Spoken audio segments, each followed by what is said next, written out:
And I have to answer the question of Sabarimala because that's the worst possible example you could have given. I'm sorry. I won't hold back my punches at this point.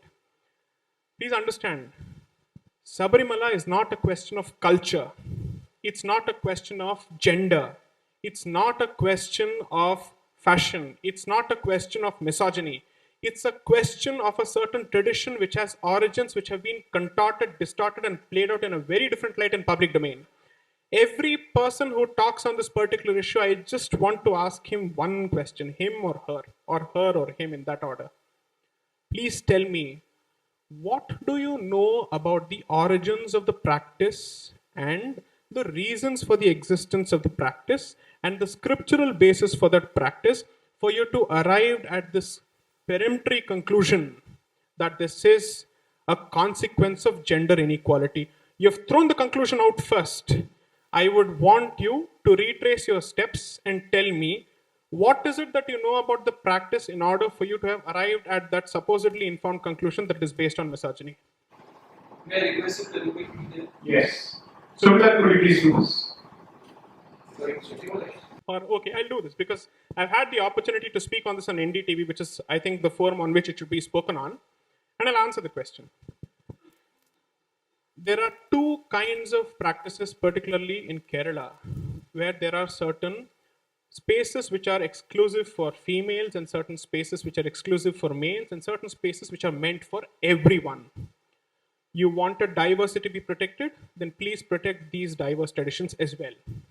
There are temples where men dare not enter, and particularly days where streets are vacated of men. Men can't even step into those streets because it's meant for women to pray in a manner they want to pray. There are deities which specifically are meant only for females. This is one thing. Two, we have to understand that if you want to have this discussion cannot start unless and until we take a look at the basis, which is the tradition. And what is the tradition? Every temple has a tradition with respect to the mythology it subscribes to, the history that it subscribes to, from where the tradition flows. In this case, the deity of Sabarimala, Lord Ayyappa, has taken upon himself, at least that is the belief, the vow of Naistika Brahmacharya, which means eternal Brahmacharya. Naistika Brahmacharya is equally a tradition which is observed by a lot of sadhus who are not meant to come in touch with women at all. And this is not based on misogyny. There could be reciprocal rules with respect to women and their contact with men. It's not something that is entirely directed at women based on discrimination. This is the worst possible myth that somehow these people, the spin masters, have managed to put it out in public domain. The rules of that school of thought require that you do not come in contact with women who still have reproductive capabilities. Now they've twisted this entire argument, and since we are all adults here, I'll have to make this point. We've twisted this entire argument to say this is based on your hatred of or your stigma associated with menstruation.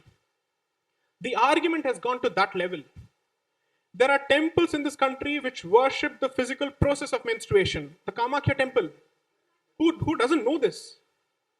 Therefore, using one particular instance, and that too with truncated knowledge of the history of the particular temple, to bandy the entire institution and use it as the launch pad for banding the entire community, I think needs to stop. This is the factual answer. I have not brought in emotion here.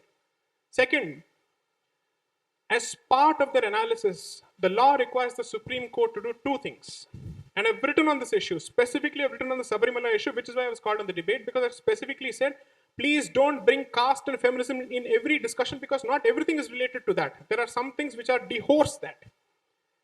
The Supreme Court has said, and this is citing Article 16.5 of the Constitution with respect to appointment of priests in the Madurai Meenakshi temple, saying that respect the agamas or the scriptures that apply to a temple as long as they are not negatively discriminatory. इसका मतलब ये है, you are entitled to select a few people in terms of ingress and egress on positive attributes.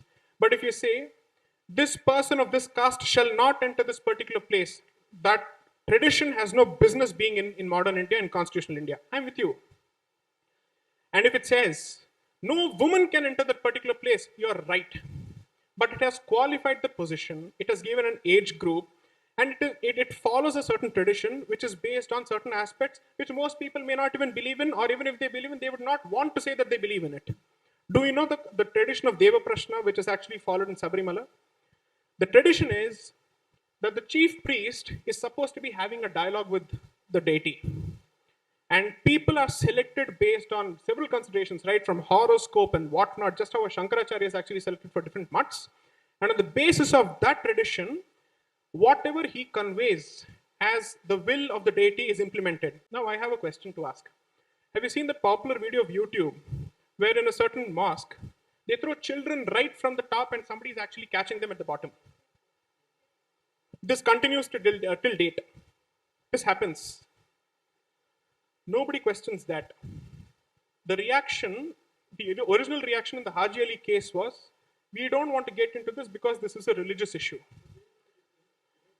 It has been implemented. Why? The statement that was made by the board of Haji Ali was that it is a sin for women to come and touch or even be in the proximity of the mosque and the dargah because it is impure. That is the statement that they made. Ask one representative of the TDB or the Travancore Devaswam board to make the statement. They will not make the statement because that is not the truth. That is the point. Here you have an instance where somebody is saying that women are positively dirty and them entering the place of worship is wrong and it defiles the place. Never has such a statement been made in court with respect to the Ayyappa temple.